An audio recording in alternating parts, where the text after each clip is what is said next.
Good morning, everybody. Happy Friday. We're back on the Founderist live stream. You'll notice that there's just two of us today. Last week we had four people on the stream. Abby, my co-founder and co-host of this program, happily had a beautiful baby boy this week. She's going to be on maternity leave for a little bit, and I am going to be helming the ship. So today we've got a really cool guest. His name is Max Greenwald. He is the founder of a company called Warmly. They have a unique technology for communication. He's got a cool background. He knows all about startups, accelerators, building teams, working remote, technology, all of the things. So we're going to get some valuable takeaways today. We're going to learn about a cool company and a very neat technology that all entrepreneurs should be using. Max, thanks so much for joining me today. Thanks for having me, Andy. Looking forward to it. So why don't you start by, usually when I host, I like it to be kind of like a movie. We'll talk about what you're doing now, reel it back to the origin story, and then the moving forward. So what is it that you do on a daily basis? What is Warmly? Let's start there. Sure. Yeah, I love it. So Warmly tries to bring the warmth back into the sales process. So if you're running a business, you probably understand that sales are vital. We primarily work with B2B businesses, so that's businesses selling to their businesses, and who recognize that the cold, spammy nature of reaching out to millions of people just isn't working anymore. And so what we do is we help salespeople find new business, leveraging the kind of signals from their website, and I can get into how that works. And then we help them close business as well by helping them look more professional in their virtual sales calls. We have a unique technology that basically is a business card that hovers in your Zoom meetings. And it's too bad I can't show that now. But what's cool, if you look on the edge of this live stream, is that we see our name and a little bit about about Founderist and the kind of color scheme and everything. You could imagine in a Zoom meeting, would it be useful when you're trying to sell somebody something to be able to display things about you, like, hobbies, the location of where you are, the weather in your location, automatically adding the logo of the person you're trying to sell to over your shoulder, and a whole bunch of other things, all geared around how do you bring a little bit of warmth back to a virtual conversation, which is inherently a 2D screen. And so how do you make the conversation a little more 3D is the realm we're playing in. And so typically we help sales teams increase their sales by 20 to 30% as we implement our technology across the organization. So I saw on your website the visual tool for putting these cool widgets around your head as you're talking to people. Does that work specifically with Zoom, or is it locally on your computer? Like, could you do it on Google Meet or one of the other platforms too? Yeah, so we're expanding into Teams this year, and then the year after into Google Meet. Unfortunately, Teams and Meet are a little bit lagging in terms of their abilities to allow apps to kind of customize the experience, but they are working on getting to building out door to store. Zoom is really the forerunner and really thought leader in letting third-party apps take over and manipulate and work on your Zoom experience. And so Zoom has an app store, and you can install our app as almost like an add-on to your Zoom meeting. Because of our relationship with Zoom, if you're a paying Zoom subscriber on their pro or business tier, you actually get Warmly for free for a year. We come pre-installed onto your computer, onto your Zoom client. Yeah. Holy moly, that must be a valuable relationship. So you mentioned there's other components of what Warmly is. You talked about kind of lead generation and changing the context of how people communicate. Can you talk about, we'll put in the show notes and screenshots and everything of what the banner on the Zoom looks like, the environment piece, but can you explain the other components of the services you provide and how people can implement it? Yeah, so at a high level, we're a warm lead platform, Warmly Warm Leads, and we do two main things. We help you find new leads, and then we help you close new customers or new leads. And so the find part, we put one line of code on your website, and then we'll tell you all of the companies and even some of the people that are visiting your site, even if they don't sign up for a demo or reach out to you, using our IP and cookie matching technology. And so we will give you sort of a whole list of folks that are visiting and let you create filters that say, I just want to talk to senior marketing people at companies size 50 to 500. We alert you instantly over Slack that they are on your website. And then we let you jump onto a Zoom call with them on your website to say, hey, I see you're visiting my website and reading some stuff right now. Would love to, continue the conversation if you're open to it. And if they accept that conversation, then all of a sudden you're in a Zoom meeting and you can use our name tag technology to help close the deal. So that's helping you find new customers based on your anonymous web traffic, and then helping you close those customers with sort of unique ways to display information on screen.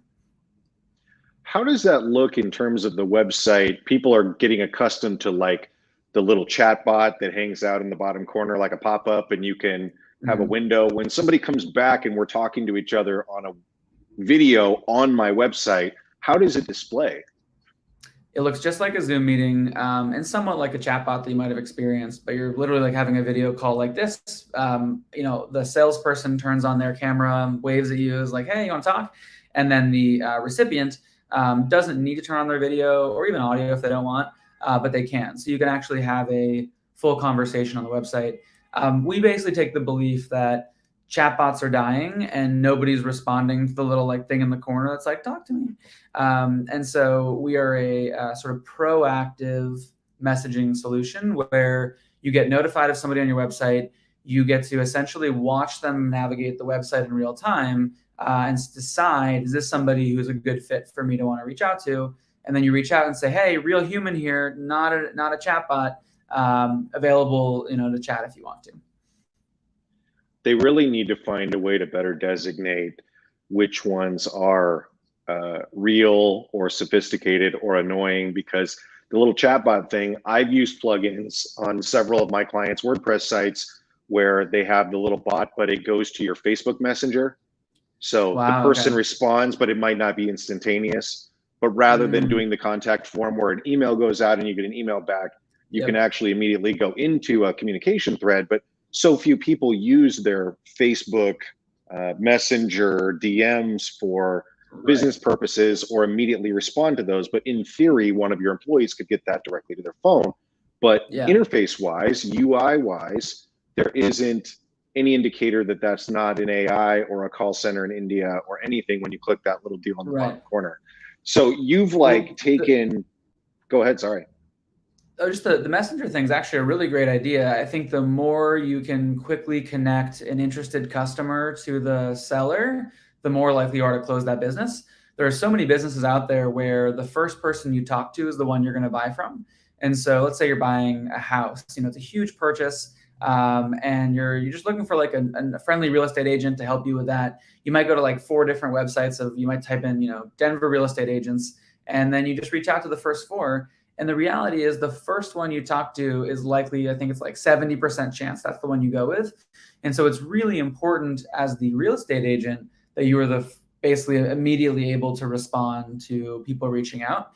And that's just sort of one example of sort of customers who care about real-time immediate communication with folks who come by their website. You can think of like your website as a virtual storefront.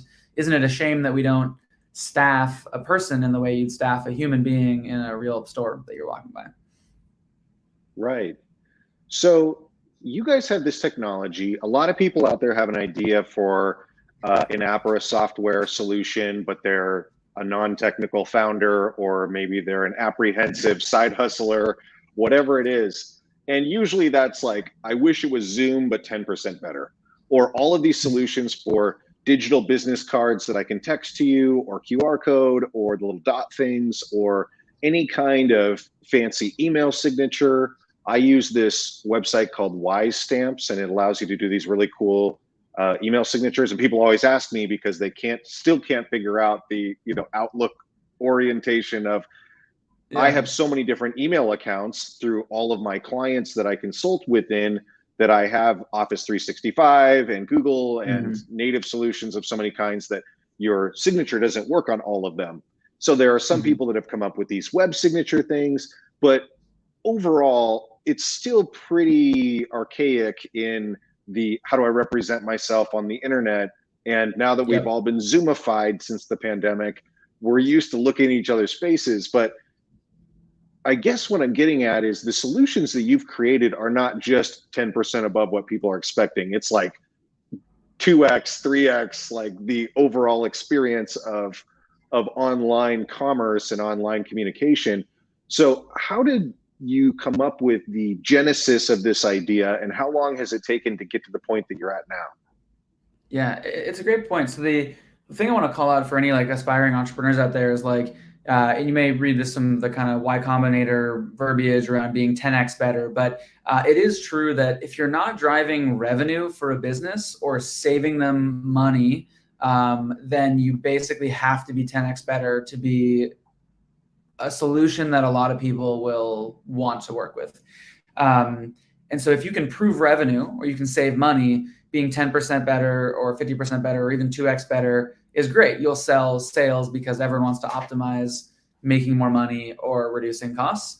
But if anything else that you're building is like even 3x, 4x better, it won't be worth the overhead of like installation and getting going. And so for us with our, name tags in the Zoom meeting, that one is a visually extremely appealing, very interesting kind of everybody asks, how did you get that? I want that, kind of thing. So we've made it a very viral, easy to install, lowered the friction to kind of entry. It's free for up to 10 people at your company, made it super easy to get going. It's right in your Zoom meeting and it's very visually appealing. Now, when we ask people like, does it save you 10%? Does it make you 10% more? Yes, and we can kind of like show that, but it's just super easy to install. Whereas our solution on the kind of website that helps you find more customers, we can objectively prove that we drive more revenue, potentially up to 30% more revenue per company. And so it's kind of a no-brainer to get going on it. And so I guess to maybe circle back to your earlier point about 10 versus 20 versus 3x, I would say our name tag in Zoom meetings is like 5 to 10x the Zoom experience. Like it is magic to see and be able to share more about yourself and fully customize this little square that we're all being used to. And so people install it, even though it may not always obviously prove that it like helps you drive more sales.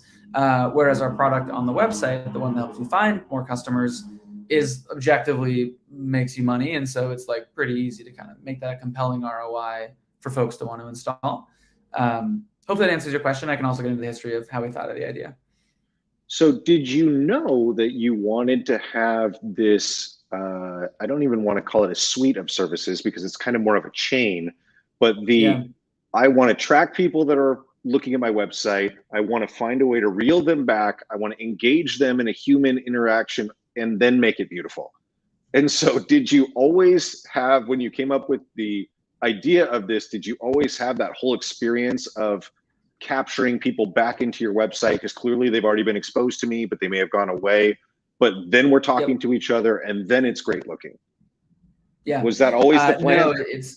No, absolutely not. And I think most entrepreneurs or aspiring entrepreneurs should know that like you should definitely have like the mission that stays the same of what you want to accomplish. Like we want to make sales warmer. We want to help connect people virtually. But the like stepping stones of how you get there can be very complicated and take a lot of user research and like exploring. And so, Warmly's actually pivoted 2 or 3 times in our journey. And then the Zoom product was sort of the first step of like help connect people. And then it was, okay, well, we built the Zoom product. It's going great. How do we essentially build more services that wrap around and create value? And so I think there's a common thread of making sales warmer. That's kind of our mission. But in terms of like how we're getting there, it is certainly we really can only see 2 chess moves ahead and we're doing our best to figure it out, but also really just listening to our customers, right? I mean, like if you just spend a shit ton of time with your customers and ask them what would help you make more money in the same realm of making sales warmer, they'll tell you, oh, we wish we could live chat with the people that are visiting our website. We wish we could look more professional in our calls. And then you just listen and build. So I know a lot of business owners in the kind of founder space, service provider space, the solopreneurs and new entrepreneurs that are not that enterprise level size are often inundated with a CRM, a project management software, a XYZ email solution. They have a lot of different things that they're using. And there's things like Microsoft Loop and Notion that are trying to bring together, multiple platforms and multiple wikis into one. When it comes to adding your service, which is entirely different and entirely valuable, I'm sure a lot of people listening are wondering, is this going to break the bank? Like, do I have to be at a big technology company in order to do this? Or can Christopher, the wedding photographer in Santa Barbara, who has people come to his website because he has Google ranking and see his beautiful work, but then leave, is the solopreneur able to afford this? So I think what you're kind of speaking to is like, how did Warmly think about our business model? Do we go after the product-led growth initiative of it's free to get started, there's a little bit of value for you, and then we eventually paywall you to like put down a credit card for something small, and then have a line of business that is focused on bigger companies, and then even like an enterprise segment? And over the course of our entrepreneurial journey, we've explored all of those angles with a North Star goal, because we are a venture-backed startup of building $1 billion company. And so you have to be able to tell a story of how you're going to go from, where you are as a small startup to being, a unicorn. And so to do that, you have to do some math. And the math is pretty clear. It's like you either need to have 1 million customers paying you $10, or you need to have 10 customers paying you $1 million. And so somewhere along that spectrum, or some combination along that spectrum, will get you to essentially $100 million in ARR, which is like at SaaS multiples implies $1 billion company. So it's math. And so I would say that our product on Zoom, which is free for anyone to get started with, is our viral volume-based getting started kind of solution where like anybody can install it. We have tons of solopreneurs who actually pay for a Zoom license, which I think is like $10 a month. And then you get Warmly for free on top of it. And then Warmly has sort of 2 professional tiers on top of that, $7 and $10 a month. So very reasonable to folks who really are excited about this stuff. So that's our solution that I think is for everybody. For our new solution, the one on your website that you're asking about, we don't yet have a self-serve tier, though we'd love to build one, where you'd basically just take a code snippet, put on your site, and you pay a little bit and figure it out. We do believe that is a business that we should work toward. However, there's a lot more money to be made in larger companies. And so we are primarily selling to companies size 50 to 250 because they're able to pay us, a significantly higher amount. So yeah, I hope that it doesn't ward off any Santa Barbaran photographers from wanting to get in touch with us. But I'd certainly recommend getting started with the professional looking Zoom business cards. And actually we do it not just in Zoom, but also in your calendar as well. So in your calendar invites, we'll display your business card information before you meet with folks virtually. So those are free to use. So before we wind back the clock to you and to the development of this business, where are you in the development life cycle? How long has this been in the works? And at what point are you to your commercial product plan versus your MVP? Where are you in the timeline? Yeah, so started the business about 3.5 years ago. My co-founders and I left cushy jobs at Google to start a company. We were building one product and then the pandemic hit. So we had to totally throw that one away because it wasn't working. And then we sort of started building for virtual sales, warmth and virtual sales after that. And so we raised a seed round coming out of Y Combinator, which is an accelerator program. We did Techstars, another accelerator program before that. And then we raised a Series A as well, I guess like about 1.5 years ago. So we are essentially 3.5 years in and are, I would say, almost at product market fit, which I would basically say is the point in a company when most of your users would say they'd be very disappointed if your solution were to go away. And so that is a really exciting point because when you reach product market fit as an early stage founder, it's the right time potentially to bring on more people to help scale the stuff that you figured out. But before you figured it out, you kind of got to keep the team small, move around, figure out what's going on, figure out how to build the right software that everyone will love. And so, yeah, I would say we're certainly a few years away from being from having 100 million in revenue, but we're definitely on our way. Cool. So for people who see things like traditional venture-backed financing on TV and think that that's, a different universe. If you're not from Palo Alto, California, or Cambridge, Massachusetts, and you're not surrounded by either technology people, science people, or finance people, what is it like to, I think most entrepreneurs have heard of Y Combinator. It's, the best of the best. And they've heard of venture-backed businesses that have gone on to huge valuations. And there's this assumption that all tech companies are started with an exit, which, most of them are. What was it like when you came up with this idea? It sounds like you and your co-founders know the industry, know the technology, know the open source API elements of Google, et cetera.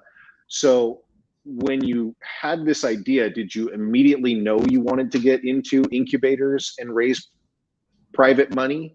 And how did you go about doing that? So I started my career at Google in Silicon Valley. And so I think there was sort of this air around really everybody who lives in the Bay Area of the only way to start a business is to create a venture-backed, high growth startup. I mean, it was just VCs would shout from the rooftops about the importance of that. One thing to note, by the way, is that the loudest people on social media are venture capitalists because they sit around all day and write content to drive people to want to meet with them to then fund them. The founders who are actually building businesses don't really have time to write articles about how there are alternative ways to create businesses. And so certainly a lot of the rhetoric that you read online pushes people to want to do a venture backable business, which, by the way, I love doing it. And I think that it's a really exciting roller coaster, but it's not for everyone. It's very realistic to build a lifestyle business or a business with your own capital or take out a loan and not have to get on the venture roller coaster because the expectations are very freaking high. And the expectation of venture-backed business is you either go to the moon or you die. And so you're either walking away with a ton or nothing. And so if you're optimizing for, having a stable salary or making a good amount of money to live for the rest of your life, I think very reasonable to build a lifestyle business. But sort of my co-founders and I decided that early in our careers, I'm 28 years old, there's really the riskiest thing we could do would be to stay at Google. The riskiest thing we could do basically was not learn, because I'm a huge believer in the importance of learning as fast as possible. And that will compound on itself so that I can be more successful in my career when I'm in my 30s, 40s, and 50s. And so I felt like the way to learn as fast as possible was to get a street MBA in basically Hard Knock School of Business Building and throw myself in the ring. And so that's kind of the reason why we chose for our business to go with something that is venture backed. Also, the initial idea that we had was not something we could raise money for and become instantly profitable. The very earliest version of Warmly was actually more of a LinkedIn competitor that was kind of taking on, how to share information about yourself online. And that kind of business requires a lot of upfront capital that we would grow a large user base and then monetize over time. So we decided to go the venture route, but it's not for everyone. And if you do, everybody outside of the Valley can raise money. It's not a problem as long as you have a great idea, some good co-founders, and some traction, and are a compelling storyteller, being able to talk about your narrative of why your business is freaking awesome, why it'll be a huge business. I think people can be successful in fundraising. I didn't meet any of my investors in person when I fundraised our seed and Series A from Colorado and then subsequently Alaska. And so I actually published an article on TechCrunch called How to Fundraise Over Zoom, which basically details my tips for leveraging, Zoom and virtual kind of stuff. Of course, Warmly is part of that in terms of essentially getting investors excited about why your business will be successful. Can you talk about, I think Techstars is probably a lot more reachable for business owners because they're in so many cities and they have so many programs. Can you talk about what it's like to get picked up by an incubator or an accelerator, and maybe the nuances of why they require you to come in with co-founders and what the commitment's like? Yeah, I'm a huge proponent of accelerator programs. Techstars and Y Combinator are the two big ones, but there's certainly a whole bunch of others out there that are awesome. There's a really cool program that I recommend a lot of folks called On Deck. That's beondeck.com. And they're a really good pre-company incubator for founders. Basically, like you join a fellowship of people who are considering starting a company, and you can find co-founders, and you can, basically like workshop your ideas in a pretty safe environment. It's a really good sort of like almost pre-accelerator program. But I'd say for first-time founders, it's a really good idea to surround yourself with a couple things. A community of other founders that you can basically shit talk how hard what you're doing is and like bounce ideas off of. I think community is really important because your mental health will really suffer when you're building a business, especially one that's trying to be venture backed.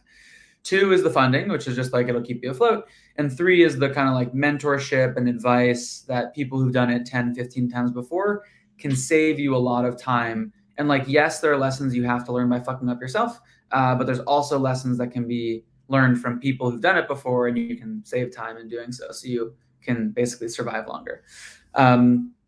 We love Techstars. Techstars is an incredible program. We went to Techstars Boulder in Colorado, which is actually the original program. When you apply to Techstars, you pick just one location, or maybe it's 2 locations now that you would want to go to. And then the managing directors of those local locations will reach out to you if they find you to be of interest.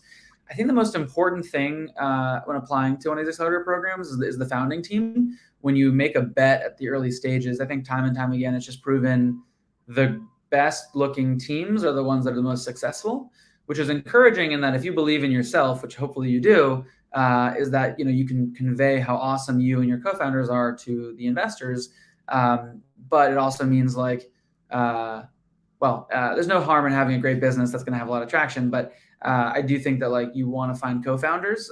Typically, I guess like the stats have shown, and there's outlier founders like Eric Yuan at Zoom is a solo founder, made $1 billion business, but stats have mostly shown time and time again that 2 and sometimes 3, but mostly 2 total founders are most successful because they're able to split the main sort of difference of sales and coding, but also be able to weather the storm. I mean, my co-founders are my closest friends and are the people that I turn to when shit is really, really hard. And you need somebody, I think, to make difficult decisions with. And so you're less likely to throw in the towel when you're on the journey with somebody else that you're really close to. So I think strong founding team is the most important quality these accelerator programs look for. And I would highly encourage any first-time founder to find a co-founder and then apply to an accelerator program. Did you guys come up with this idea while you were still at Google? We came up with a very when you first had your version. parachute out of your corporate jobs, did you know what was next? We had the dumbest idea of all time and pivoted multiple times since. The very, very first version of Warmly was basically Tinder for co-founders.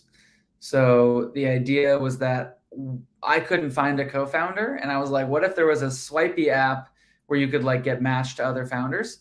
And I think that was a great first foray into the world of professional networking and virtual sales, but ultimately wasn't a large business because basically like you find that people aren't willing to pay for it and the market's not that big would be the main things. Interesting. So I've had a lot of friends and clients who worked in positions throughout companies like Amazon.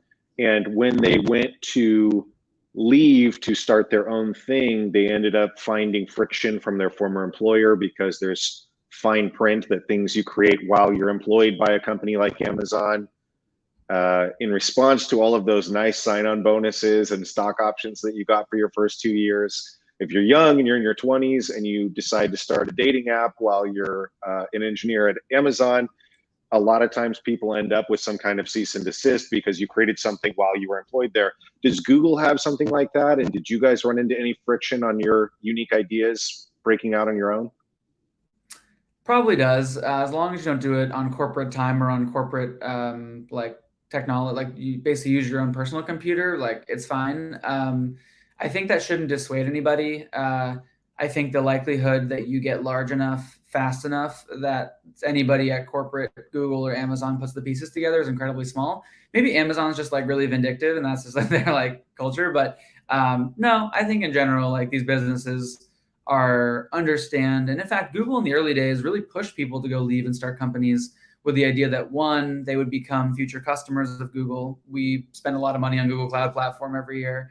and two, that like it's just good for the world to like be building new things. And Google could always acquire us down the road or whatever. I don't think Google would, but like the point is that they are comfortable with folks going off and starting their own thing for that potential future. So no, I don't think it's an issue. Love that. So one of the things we like to ask everybody is, first of all, are there any things that you suggest at the first level today, action steps that somebody can take? Are there any podcasts or books that you're recommending lately? Sure. Well, I think rather than podcasts or books, what I could be most helpful on is recommending tools. These are basically sort of like a top 10 list, I think, of fantastic, easy to install software that would make any business more successful.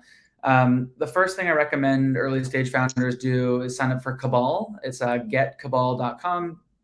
And essentially what it is, it's a free software to send a newsletter to your early community. And I think one of the best ways to hold yourself accountable for making progress every week, but also building a community of people willing to help you, is essentially email every single week via this sort of little newsletter platform and grow your community. And so every week I add 15, 20 new people. I'm going to add you, Andy, to my list, my newsletter. And we now have over 1,000 people over the course of 3 years that are listening, watching, and seeing Warmly grow in action, because it takes a village to make a business successful. And so you want to tell your story early and often. And so I think Get Cabal or Cabal is a great software for that. On the like sales and marketing side, I'm a big fan of linkedelf.io. They're a software that helps you essentially mass add people on LinkedIn and then write customized messaging campaigns to grow your network on LinkedIn. Totally worth the money. It allows me to drive like 40 new sales conversations a month. And then basically when people respond, then you sort of type them out and work with them to pick a time. It's great. Also in the kind of sales world, there's a great company called Connect the Dots. It's ctd.ai. It allows you to connect your emails and LinkedIn and basically find the shortest path warm introduction into whoever you want to meet. And so let's say you're doing early user research and you want to talk to senior salespeople at companies, it'll help you get connected there. Let's say you're selling more actively and you want to talk to HR leaders, it'll help you get connected there. And you can basically upload lists of companies or people you want to get connected to, and it helps you do that. It's kind of like LinkedIn Sales Navigator, but for founders. So I'm a big fan of that. Besides Warmly, of course, which I think is a great tool for founders to use for looking more professional in their meetings. I'm also a fan of which is mmhmm.app, app. And they're sort of a virtual presentation software that's like really compelling for folks to get going on. I also think that early stage founders are probably sleeping if they're not following what's happening in AI. And so getting deep on Twitter and following the top 10 AI influencers is probably really good.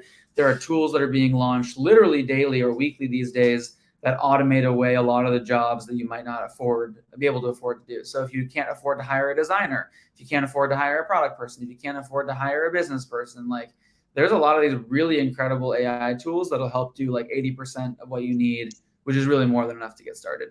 I could go on with a whole bunch more stuff. Maybe for email using Superhuman or Mixmax, mixmax.com. That was a really great add-on to sort of do stuff like loop back emails that are unresponded to, or better sort your inbox and send out mass emails to folks. I could go on and on with different tools, but I would say those are a good starter pack to get going. And then just generally the advice of grow your Twitter, grow your LinkedIn, build a community. People need to watch you build in public, which is this ethos of like, whatever you're building, don't think it's like a secret that you don't want to tell anyone. There's no such thing as proprietary information.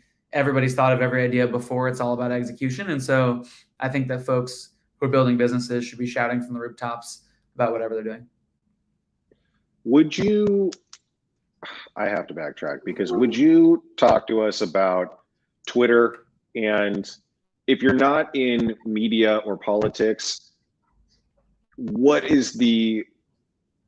should you be on Twitter? Who should be on Twitter? Why? I think everybody should be on Twitter. We can sort of set aside the whole like Elon Musk buying it kind of thing. But if you generally buy into the belief that it is the public town square, it is the place where most technologists are communicating their ideas. And so I am probably part of a niche part of Twitter that is mostly following founders, VCs, technologists who are posting what they're building. But it is like kind of the main way that I consume information these days. And I think you should follow. I don't do I don't even know what politics is. I don't follow anyone on politics, so no politics. I don't do media either. I don't like read the news. So I like set those parts of Twitter aside. But I'm very keen to learn essentially the latest technology coming out of Silicon Valley. But again, that's my industry as an entrepreneur. And so I think that like getting involved there is really useful. And everyone should do it. It's very odd that people know that things like Twitter and Reddit are invaluable when it comes to gathering information and keeping up, but they just don't really know where to start when everyone was on Twitter 10 years ago. And so I get that question all the time, and I don't use it, so I haven't really known. Okay, Max. So one of the hard hitters that Abby always sticks the landing on at the end of our episodes is, what is something right now that you are personally or professionally proud of? We're ending Q1 of 2023. We just did. What's something that you're fired up about right now? I think everyone's fired up about AI, but I would say that the AI advancements in sales technology will be fantastic. Basically, by putting AI into your product, which everyone should do, we should be able to dramatically, let's just say potentially even 2x the successfulness of our software. Imagine, for example, if you get into a call with somebody, we scrape the web for everything about them, and then we auto-generate a custom business card hovering in front of you based on whoever you're talking to. That's pretty powerful, right? So like, Andy, we probably have some stuff in common that we don't know about, but the AI would be able to basically find that out and then put up here, hey, we both love to ski. And then you'd be like, oh, you love to ski, I love to ski. And so like, there's like really cool stuff that I think gets me fired up. So that's maybe in the professional sense. On a personal sense, I am going to be exploring more of the world. When I was growing up, I lived in Spain, and I'm headed to Berlin this summer. And so just getting out of the US for a bit and meeting up with the entrepreneurial or founder community there, I think will be really exciting. So looking forward to a summer in Berlin. Okay, and I have to ask one more thing.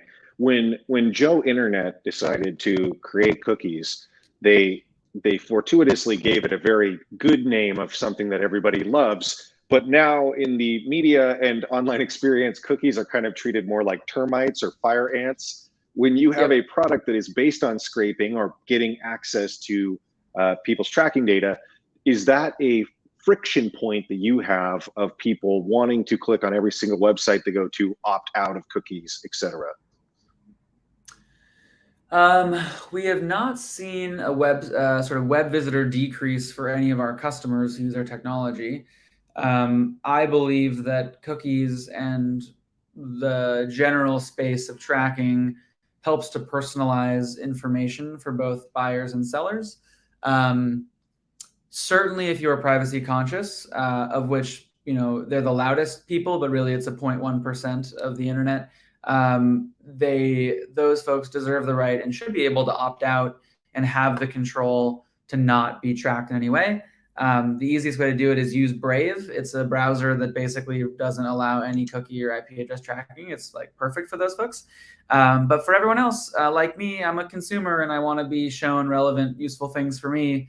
And so again, maybe it's just sort of my attitude or take, but I think it's like good for the world. But I know that there is a sort of negative sentiment around it. Google and Apple are doing some, I think, privacy forward thinking around how to still allow targeting while preserving user privacy. And I think that'll probably be good for the ecosystem and the industry over time. Awesome. Well, I know you've got busy things to do this Friday, so why don't you wrap it up with what are the ways that people can contact you and follow both you and the business? Yeah, thanks. I really appreciate it. I'll post this in the chat for folks, but feel free to follow me on Twitter or reach out on Twitter at Max P. Greenwald. You can email me directly at max@warmly.ai if you want to get in touch. And then warmly.ai is the go-to place to sign up for our free Zoom business card. Thank you so much for having me on, Andy. Really fun to do the podcast and the live stream as well. It's always great to talk about the craziness of building a business. But for those listening, like, don't forget that it's a really, really hard journey. And like, while we've had some success, like success that I publicize and talk about, there's a million failures, hard things, issues, firings, hirings, lost customers, the hard no's from hundreds of VCs that everyone goes through. So it's a roller coaster of a journey, and a journey worth doing, because I think it helps you lead a meaningful life. But there are ups and downs. So thanks for having me. Absolutely. And in the vein of continuing behind the scenes and keeping up with you, how do people get on your email list or your newsletter list? Great question. If you email me and ask to be on our list, I will add anybody who emails me. Love it. We'll put all that in the show notes, and we'll look forward to catching up with you again soon. I think you've probably going to have some big news in the next year or so, huh? Certainly hope so, man. All right. Talk to you soon. Have a good one.